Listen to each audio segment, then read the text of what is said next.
Hi, Nina. Welcome. Hi, Michael. Hi, everyone.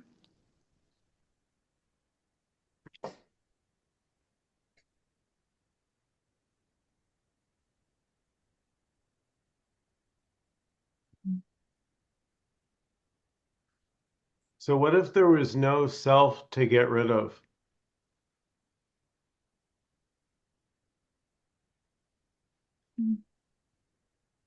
I wouldn't need to change anyone. No self to get rid of. How freeing.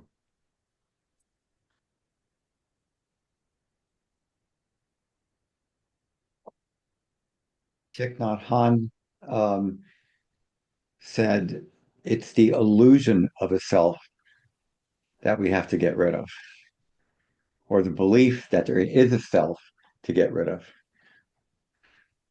Hmm.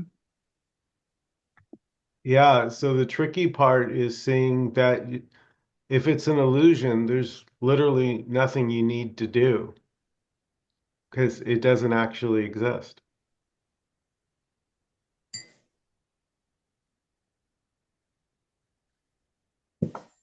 Imagine if you keep trying to get rid of an illusion that is, we could say to tell a story, right, is going to perpetuate it. I got to just get rid of this damn illusion. Yeah, But what if it was who's the never? one? Oh, Sorry, go yeah, ahead, Dominic. Go ahead. I'm sorry to interrupt. I just on that point, like, who is the one getting rid of? Who is the one taking the Yeah. action? That's been tripping me up this past week. Beautiful. Well, wouldn't the one getting rid of it, appearing to get rid of it, wouldn't that be illusory as well? Yeah. Hmm.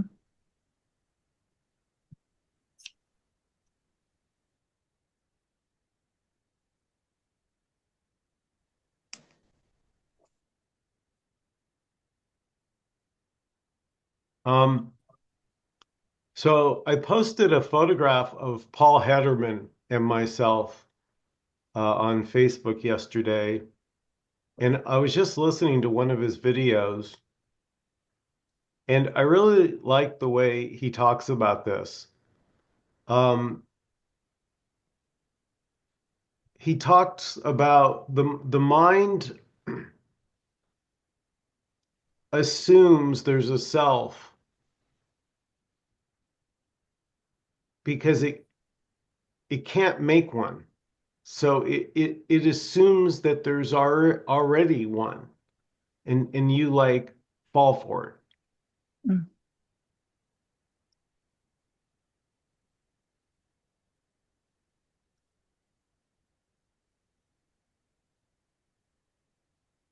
I feel like I'm falling for it right now. The joke's on the me. Hmm. But like I ask like respectfully, like I just want to see the me, because if it really exists, like you just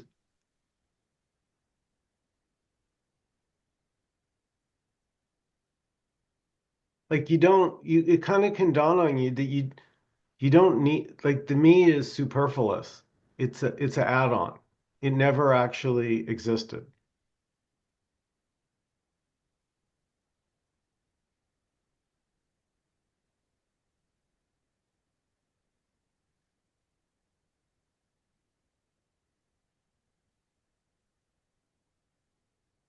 So there's a hallucination made real.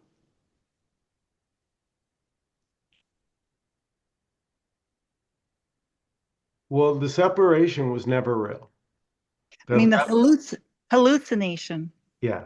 Yeah, it's not real. I know. Yeah, so like it never happened. Like it's so that's what's funny about it. Okay. Yeah, Yeah. that last point about mind assuming a self and then falling for it is sort of like a metaphor of creating a shell company and then showing up for work. Hmm. It's not Yep. real. You know it's not real, and yet here we are playing along. Yeah.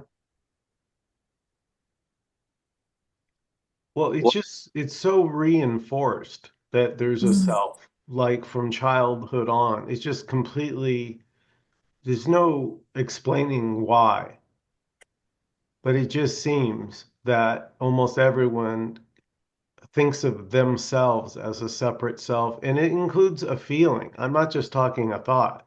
It's energetic. You feel it's the energy of what we would call separation. That's what it feels like to feel separate. well, my thought, I would say that the the thinking that we're separate selves is already not separate. You know, Right. Dominic and Nina both mentioned. Nina made a distinction between the hallucination, so she called it, and the real. But what is real? What if the idea of real is just the hallucination as well? Right. It's the real appearing unreal. Yeah, but I see what Amor's saying. Amor's Yeah. saying even that, like, because real is learned and unreal is also learned.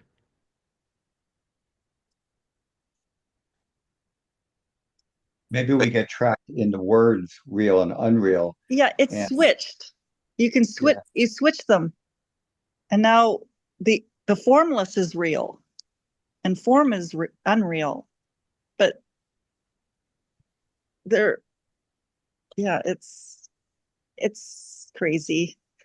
I think there's a kind of a trap, a conceptual trap in a way of trying to categorize real and unreal, because then we tend to try to put it into one of the boxes.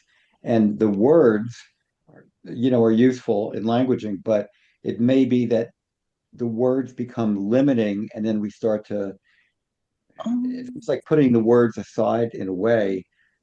It's more of an unknowing and not trying to categorize it. well, what it is, Harvey, is it's sort of this creating this duality. But Yes. what we are as humans, so to say, to tell a story, is we're in order to that's all that we know is duality. So in order to talk, we're going to sort of speak in dualistic terms, even when we're not meaning to. But it's all just seems perfect and natural.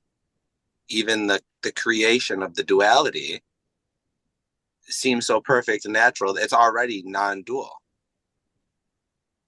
Yeah.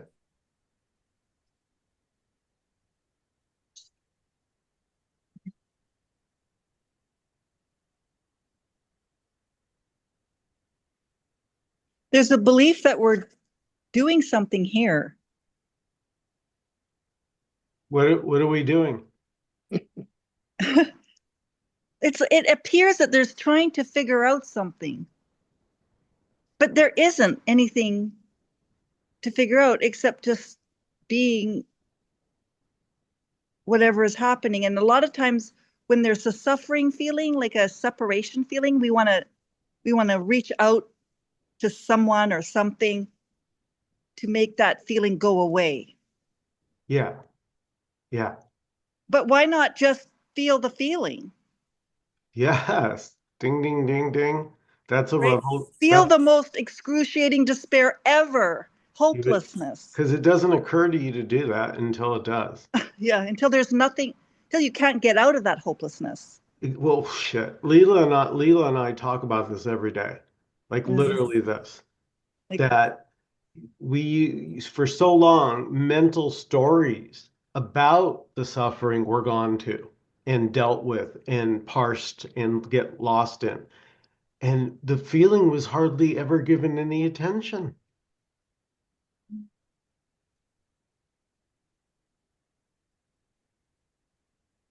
like, what if we just turn around and just sit with this feeling of separation?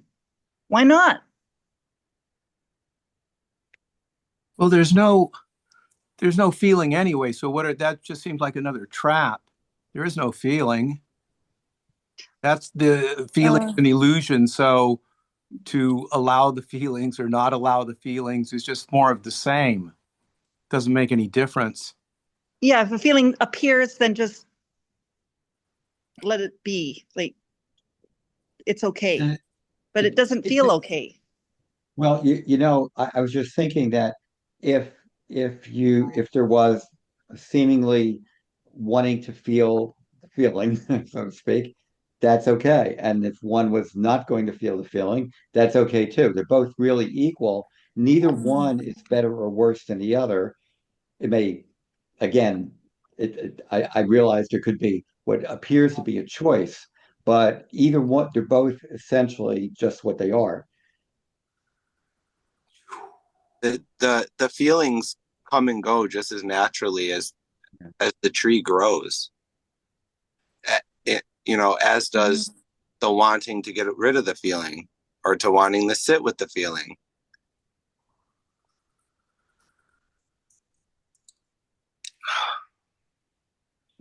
That's I posted a video on my YouTube channel of a meeting that Tim Kliss had here behind me in my apartment about a year and a half ago. It's really good. If you haven't seen it, I would recommend it. It was really good. Um, the hell was my point?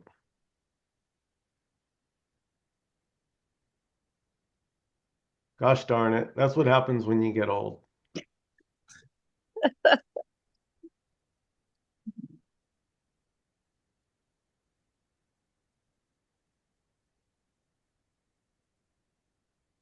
I kind of tripped myself up after our last call a little bit, thinking that I was practicing in meditation this easing in to awareness, right? And then through the course of our exchange, realized that I was still attached to the one doing something. And I just wanted to kind of share here a week later that it brought up a lot of frustration. I was surprised instead of a humor or aha, um, there was like a palpable like upset about it. Okay. So that's kind of what I was sitting with this week, bringing my awareness to, hey, you're still doing, you're still, attached to a character, and witnessing a response out of that of like, a Yeah. little intensity. So Yeah. I'm just sitting with it. I don't know that I wanted to take that anywhere, but definitely wanted to share it back with the group. Yeah. Well, I remember what I was going to say. Cool. And it applies to what you're talking about, Dominic. It's perfect. So while Tim, it was a simulcast. I was zooming it in real time while Tim also had an audience here of a small group of people. And a woman on the Zoom asked him a question saying, basically, I had it, I lost it. And she was frustrated. And she was caught up in the story and she was suffering. And she asked him if he would say a few words about that. What could he say a few words? And he paused for a bit and then said, "No,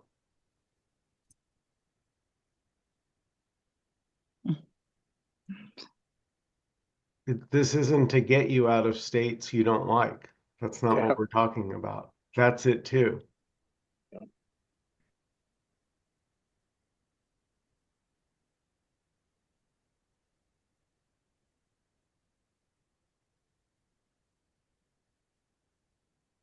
I use non-duality to get out of negative states. It's one of the things I do. It works.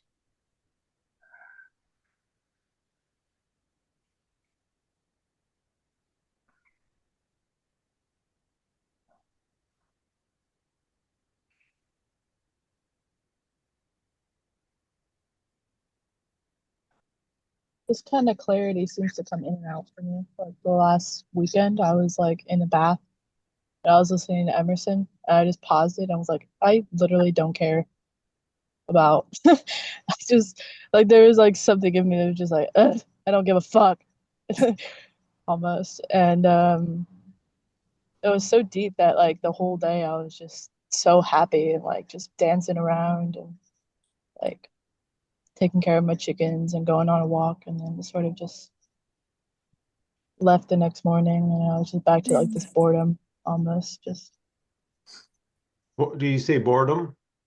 yeah, Yeah, boredom. boredom. Boredom. Let's be with the boredom. What is boredom? You know what I mean? But at the same time, it's like if I don't resist it, it's sort of just peaceful at the same time. But like, um,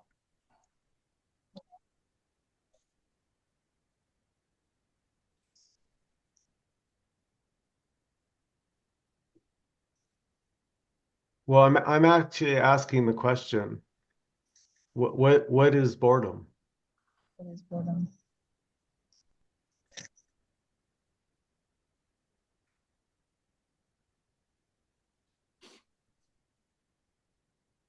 Isn't it love disguised?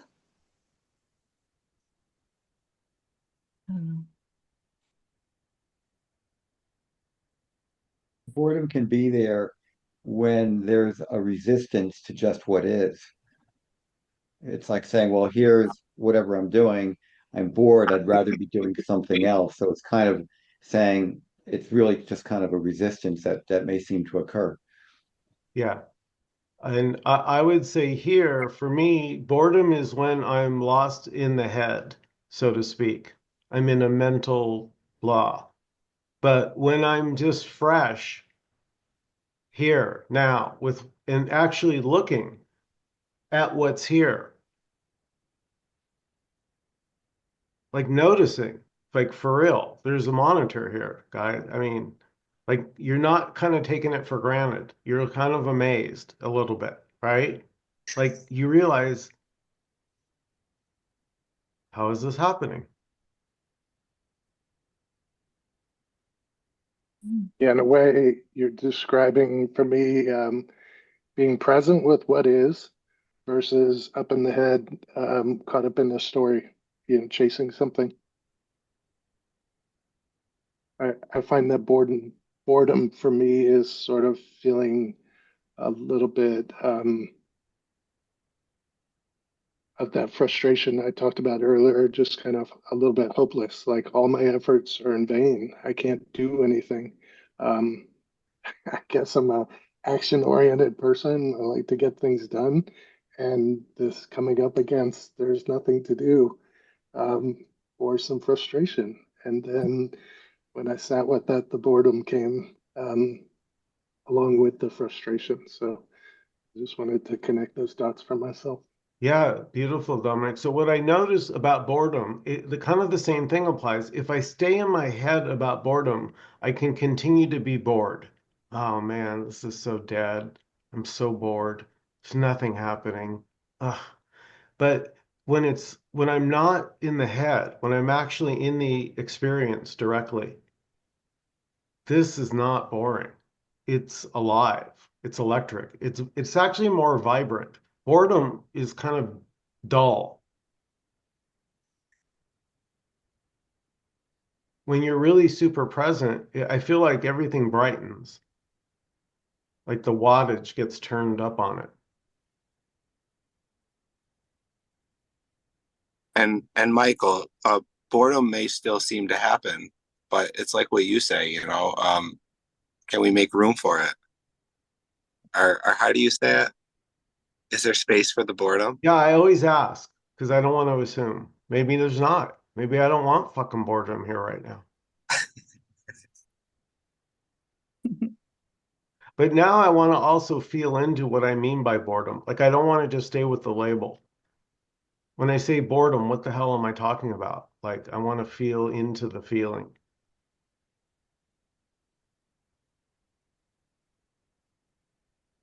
It's kind of funny. I'll say it this way, but it's going to sound ridiculous. Mm. But it's almost like boredom is a person and you don't know anything about them.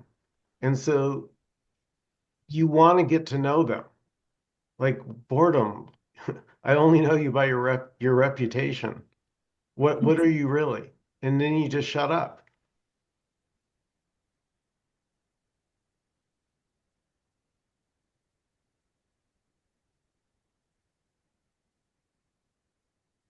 Feels like resistance.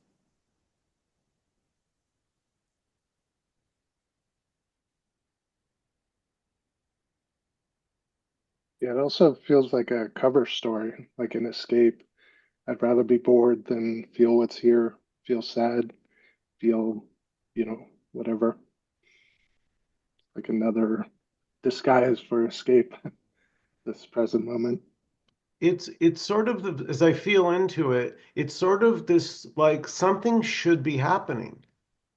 Something needs to be happening now. What? Nothing's happening. This isn't working for me. Yeah. Like something has gone wrong You and know, I need to get it right. if we look at boredom, and I often talk to students who are, will tell me they're bored, but what they're really saying is, here I am, and I'd rather be eating lunch, I'd rather be home, watch a movie. It's almost like they just want to be doing something else other than, and so they'll say, because what happens, everything has a sense of like routineness, um, where if you're in, if there's an engagement in the present moment, so to speak, everything is like new. It's like fresh, like the first time. Yeah. Another thing that Leela talks about uh, is resisting the resistance. So there can be resistance to the boredom, but then we can also like pile on and resist the resistance rather than being with the resistance. Right. That makes sense. And I see this as, if this is my story. Okay, I'm on a Zoom call with you guys, and I'm looking at the couch, practicing what you were talking, Michael, just looking here and there. My story, everything I see, everything I see, touch, feel, smell, is my story. And boredom is I'm tired of the story. I'm tired. But then it's like, wait a minute, this is my story. This isn't some story out there. I can't be bored with anything out there. I can only be bored with my story. So it hit me, well, maybe just change the story. Just, change the story, and to a story that isn't boring.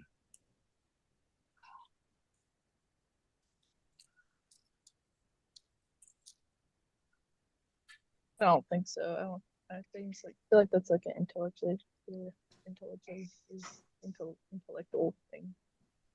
I don't know. It just seems like it's step too Hey, far. Addie, can you speak up? We can't hear you too well. It feels like a step too far to change too much to change the story. Like you know what I mean? Just Yeah. like It's changing the also words of the background, you know. it's also like you have volition, you have a choice. You can change the story. There is And like, someone there yeah. that can change the story. Mhm. Beautiful.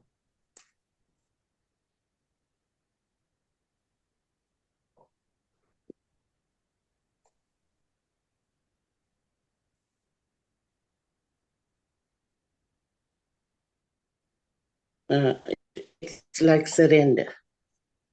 I mean, like, people don't really like the word surrender or letting go, but I mean, that's what it is. It's a resistance or going with the flow. Whatever is present, enjoy it.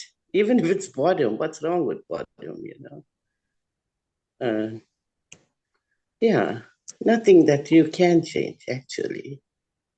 So, but we seemingly, or apparently, or whatever, can do all that. There's this dream where where we seemingly have choice, and we are choosing between this and that. But is it happening? Mm-hmm.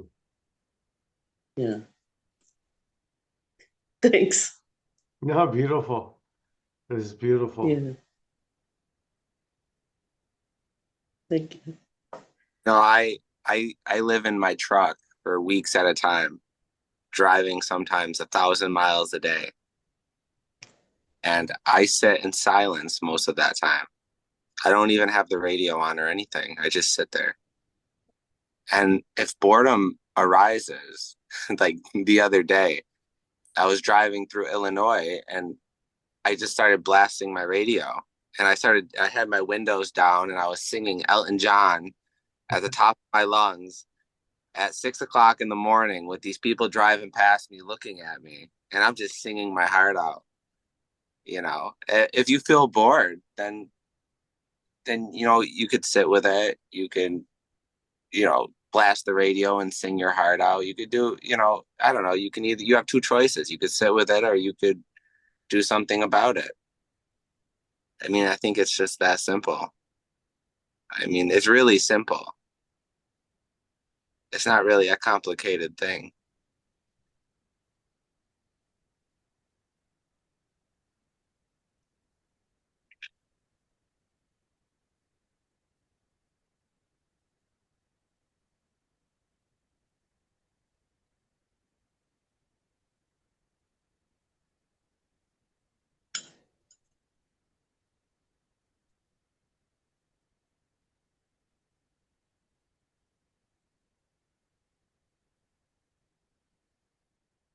I feel a little bit. Maybe we feel bored. Maybe we feel bored because there's a disconnect. I don't know. Like a disconnect. Like Michael says, when everything is bright and everything is light, then there's no boredom, Yeah. That's Yeah. Well, as a that's child, judgment too. Raja, as a child, the imagination, you could play for hours in your room with GI Joes or dolls Yeah. but with just your imagination, it was so much fun. It was never boring, ever, because you could just blow it up or, start over. And Yeah. again, I go back to as a kid, I wasn't really in my head so much. I was more tactile. You're grabbing the dolls and you're interacting physically. Then you learn Yeah. as your vocabulary grows to have this story that just, yeah. So the story creates the boredom? Boredom is the story. Because children don't have a Boredom story. is no believing the story. Believing the Right, story. believing it. I think. Yeah.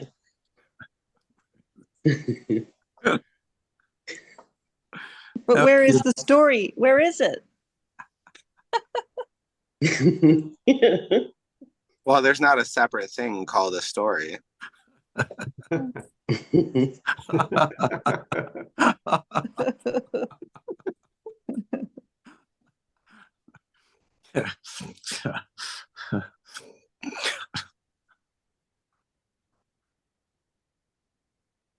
Yeah, I mean, you can ask yourself right now, what story am I believing?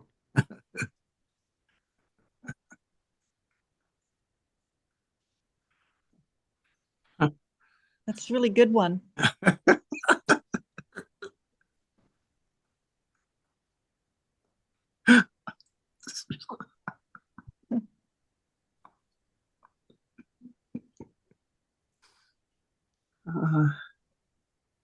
I like the reflection of characters here that reflect back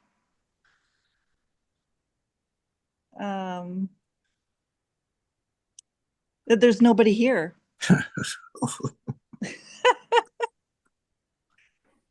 There's a preference, I guess. I don't know.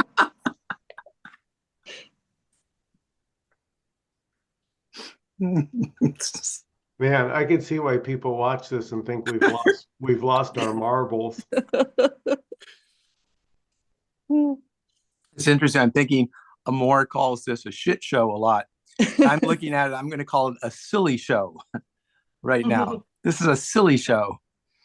I like that. You could also call it Hollywood Squares. Well, I want to Yeah, ask right. no, I'm glad you brought that up because I was actually thinking about that. I go, Amor, you've come a few times and you actually haven't said the word shit show anymore like you used to. Sometimes things come and go.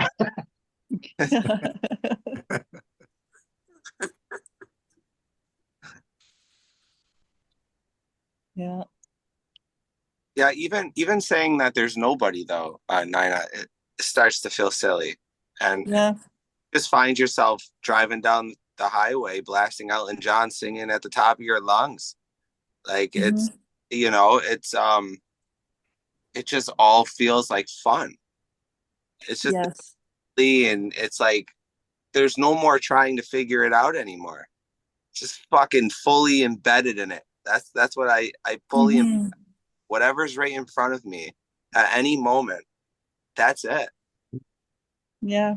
I That's was it. listening to Janis Joplin music video, Bobby McGee, me and Bobby McGee. Yeah. And I literally the body started moving and dancing in the kitchen, and I was making something to eat, and I was just feeling the freedom because there's nothing to lose, nothing left. And it was so joyous. Mm-hmm. Exactly. Yeah. That's it right And there. it was like, can I hold on to this forever? And it's gone. It comes and goes. Well, that's it too. Yeah. It appear to come and go. Mhm. And then it comes back. And then it goes. Hey, Amor, can I ask what Elton John song were you singing? Oh, I love the song. I'm Still Standing. I Ah, live Oh, yeah. every day. That's my song. oh, cool. That's a great one. Yeah, I'm a little older. Like when I was a kid, you couldn't go into a pinball parlor without hearing Crocodile Rock. Yeah, Elton John is great. I mean, if you start to look through his songs, he's a talented man. Oh,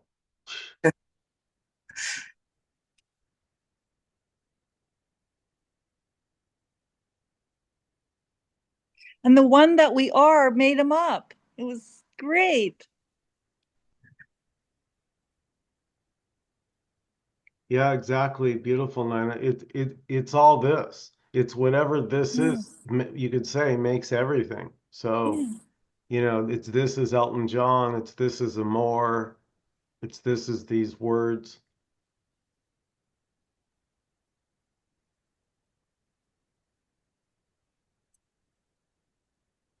I was just thinking, Nina, based on what you said, um, it, it's like it's like when you or more were just singing, that's just what was there. It's like engaged, it's just what's showing up.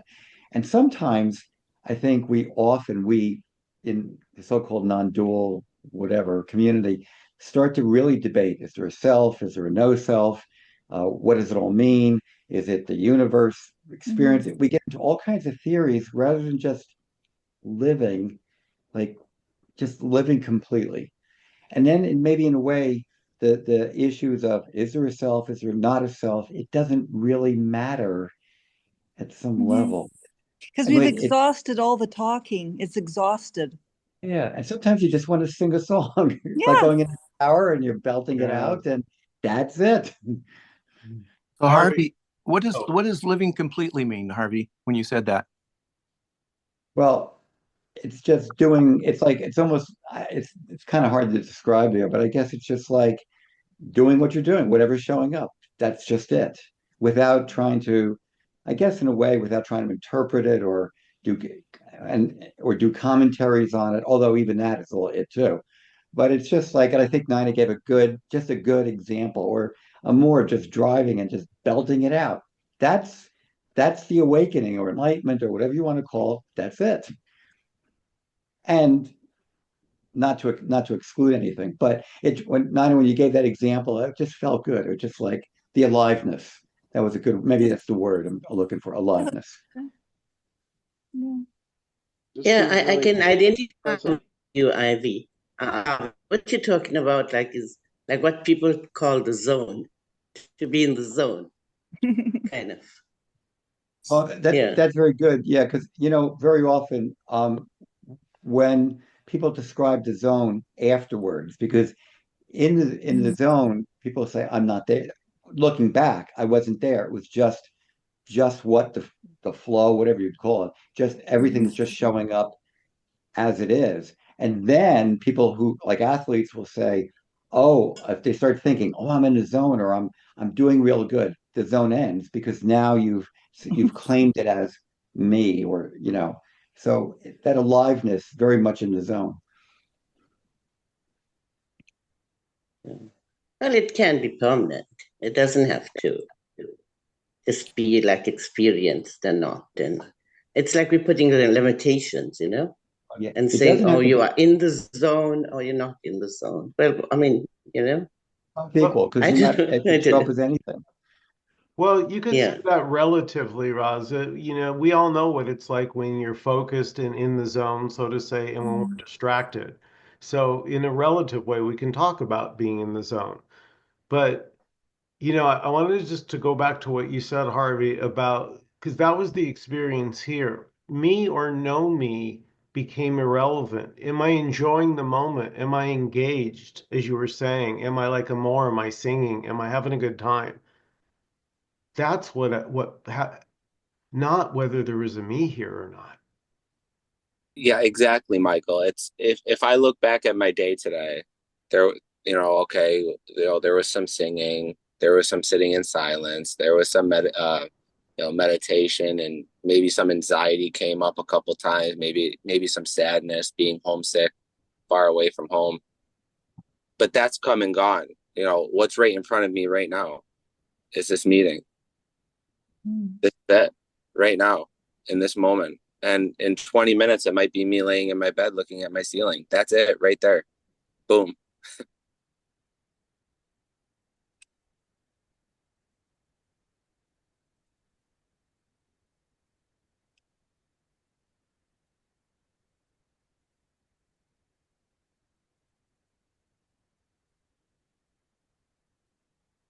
Feels very childlike. I know that was mentioned before, but just that kind of like it's just what's here. It's just the wonderment of this moment, this experience. Well, I'm not getting it. So keep going. Amor, tell me something. I'm not getting it. Well, Somebody give it to me, well, please. Any of you. I'll take it from any one of you. You're all beautiful people. He's not picky. No, it's just- Not getting it is it too. yeah, Thank you. Thank you, Harvey. yeah, that's it right in this moment. The not getting it. Yeah. Yeah. Boom. Perfect. Perfect. This then. Uh, there is like if you're looking at something, a pendulum. The pendulum swings. It goes from happy to sad to happy to sad, and then it comes to the center, and this balance point is reached. I don't know, like in this state, whether there's happiness or sadness or anything. Hmm. But there is that movement. Hmm. And then there will always be that movement here and there. And then there's that, it just comes to a stop. Yeah. Yeah. It's so beautiful because we get lost in that movement. We mistake that movement for us. We take interest in the movement.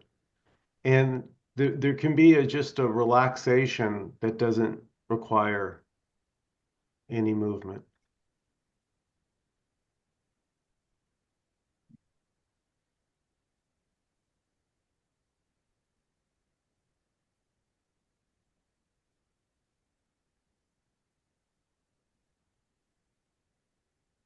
I like looking at homeless people. Addie, you are They're, funny. they are. They're fun to look at, especially if they're like sleeping on the sidewalk. Oh, man, I got a story for you that happened today. So you know how when you're at the light waiting to get on the freeway. There's often homeless people there with signs asking, at least there is here in LA. And so I'm at the light waiting, and all of a sudden, a gentleman with a beard, but well kept. I'm not saying he was homeless or not, but he was getting closer to my passenger window, and I could feel him like wanting to look at me. And my first reaction was not to want to give him attention, but I couldn't. I had to because he wasn't going away. He was like look like almost peering in. So I look at him, and he points at my car, and he goes, 1996. That's the year it was made. It's a Ford Explorer. Oh. Dude, I almost fell down laughing so hard. I almost wanted to high five him. I go, yes! I didn't even know the guy. I just gave him like a salute. I'm like, yes! And he had the biggest shit-eating grin on his face, and he just nodded and walked off. Never met the guy, never saw him. That was it. We had a Mi- 10-second meeting, and it was glorious. Michael, I think what amazes me more than your story is the fact that you're still driving a 1996. Well, donations has been a little sparse lately, so It, it's as old as I am. wow. I heard the old ones are the best. That's what I've been told. Yeah, Better made. it's a classic. You were born in 96? Yeah, it's probably older than me. I was born at the end of 96. Yep. Wow, what a puppy. You're 29? I'll be 29 this year. Yeah. Okay. Oh.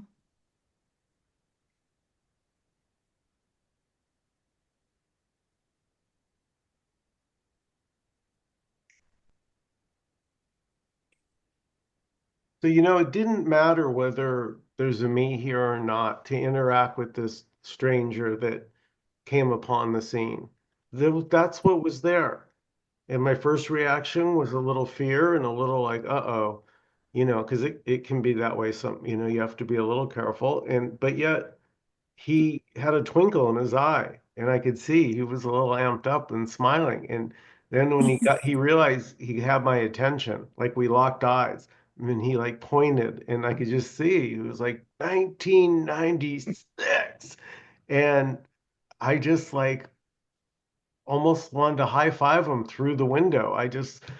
Yes, it was just He saw you kind of thing. It felt like a true connection, like you were seeing yourself in a way. there was just love. Yeah.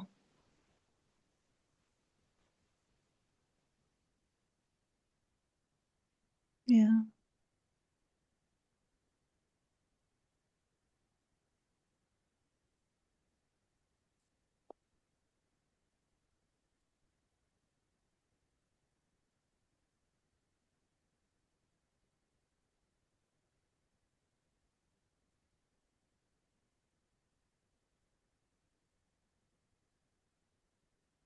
I wanted to bring up something a little tangential, but um, on the web, I noticed something about Nkosi Mhm. has had an injury. Yeah, I had spoke to Nkosi a couple of weeks ago when he hit maybe it's been a month now. He hit his head on a taxi cab door apparently and got a brain injury. And when I spoke with him, he felt like he was on the mend and he was going to get better, but apparently not. Yeah, Yeah. apparently, I had just spoken to him before the meeting, actually, like a couple minutes before, and he said he's still suffering.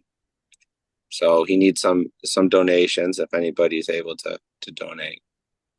yeah, there is a GoFundMe out there for him, and it's on the web. I think you can find it on GoFundMe.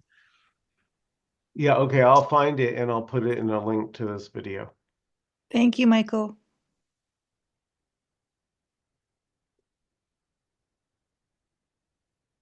Absolutely. Yeah, Nkosi was the man. He was the guy that first said, me or no me doesn't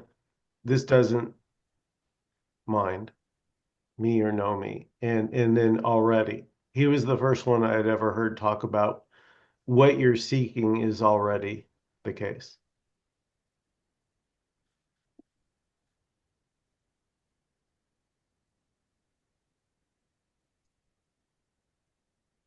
I tried to get him to come on like he used to, Michael, at the end. He said maybe when he starts to get a little bit better. Okay. Yeah, he used to come to this meeting and then he would just come for the last 10 minutes for quite a while. And then he began doing his own Zooms on Sunday.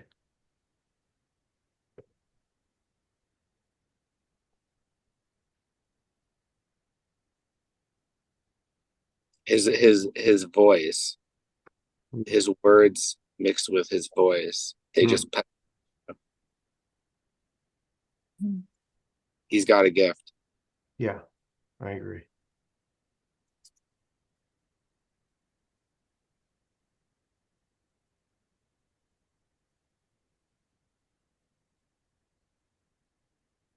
Yeah, it's just this appearing is everything. That's Mm-hmm. the message from Nkosi, myself, all of us. It's just even not preferring this is this.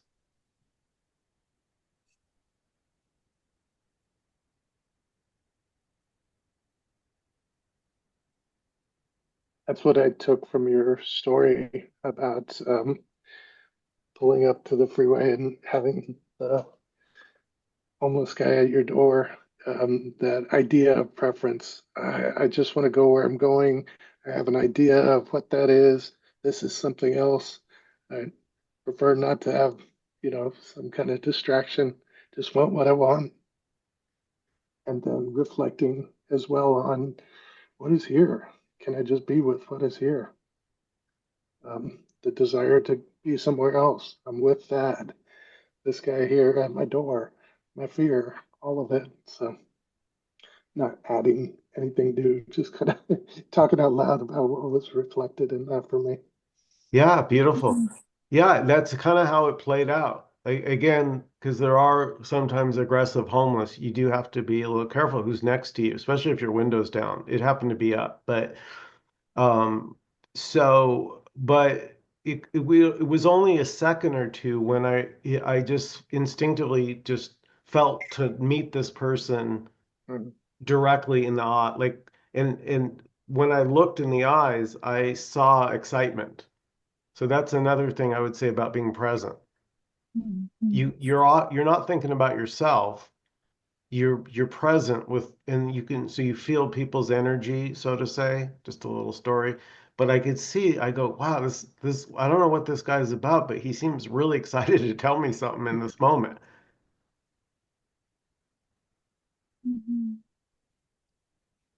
Yeah, Michael, that's all we have is what's right in front of us at any given moment. And it changes consistently.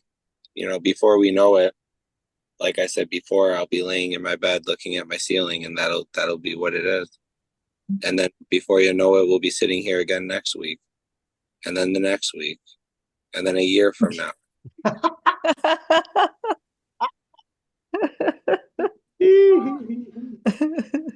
And it seems to come and go like the blink of an eye. So, It feels refreshing just to be in the moment, every moment, to experience it fully. But even the thought that you're not experiencing it fully, that's it fully. Right. So you can't mess it up, despite what the mind may pretend. There's just no way to mess it. Because if frustration arises, that's just what's arising. It doesn't mean anything. It's just frustration. Yeah. One of the things, Michael, you said at the beginning, and it reminded me of something when you mentioned Paul Hederman, um, because a few years ago, and I was listening to a lot of Paul Hederman, and I remember when he used the phrase traveling lighter. Yes. And I used to like, what does that mean? What does that mean? But all of a sudden, the realization that just being or whatever's there there's like a lightness, if I could use that word. It's traveling lighter because now you're not in the stories or the drama. Well, it's just like everything is just what it needs to be. And and so there's a kind of a lightness or an abiding or whatever, an ease in just being. Beautiful. Yeah, I couldn't agree more, Harvey. And I'll tell you what I love about that is when Paul Hederman said it's traveling lighter, it didn't oversell it. Yeah. So often I hear, "Oh, it's bliss." Well, I don't know about all that, but I do feel like everything, even when a story arises, doesn't matter. It just seems lighter.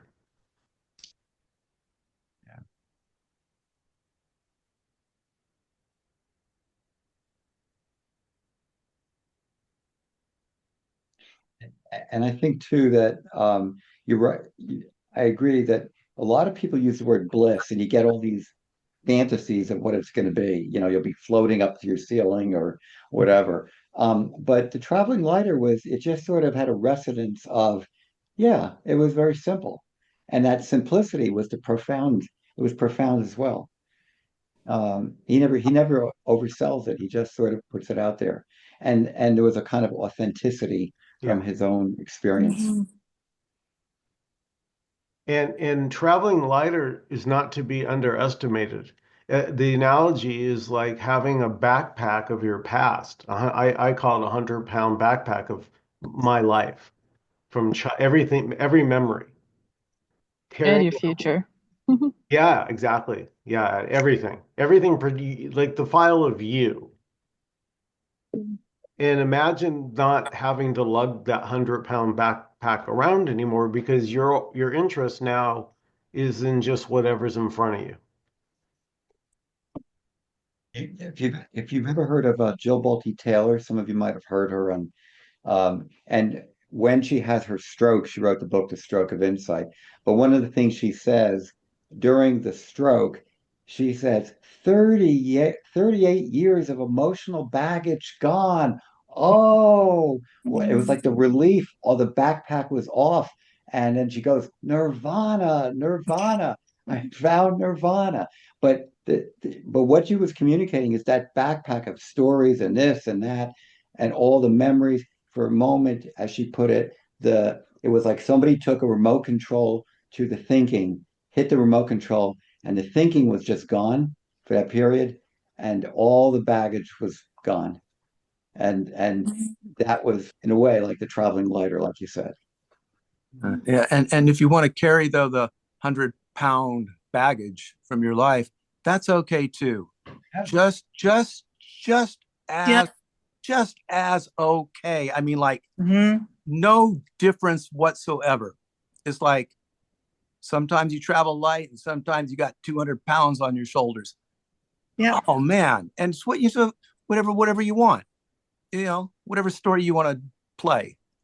Mhm. Yeah. So this whole conversation is reminding me of a movie that I watch a lot just to remind me of this. It's called Pilgrim's Progress. Has anybody heard it? No.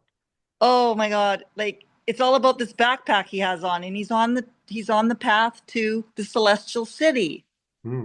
from the city of destruction. And he's on his path, and he's got this thing on his back, and it's really cool. It's on Prime TV or on YouTube. It's Beautiful. a really great little movie. It's animated. Yeah, Awesome. just for your information. Cool. Yeah, it's all this, guys, so enjoy it. Enjoy it while you can, Take full advantage, whatever is happening here. It's really, it's never been personal. That's the big joke. Well, it's like what Harvey was talking about, the woman that had the stroke. Um, Touching death sometimes brings people to that point to where they want to travel lighter. They see the silliness, Yeah. the Yeah, fleeting. but the joke is on us because it's the death of something that never existed. Any last comments or questions before we close out? I have to say, I enjoyed myself immensely. You're quite the group. I think you need to start making this meeting 2 hours.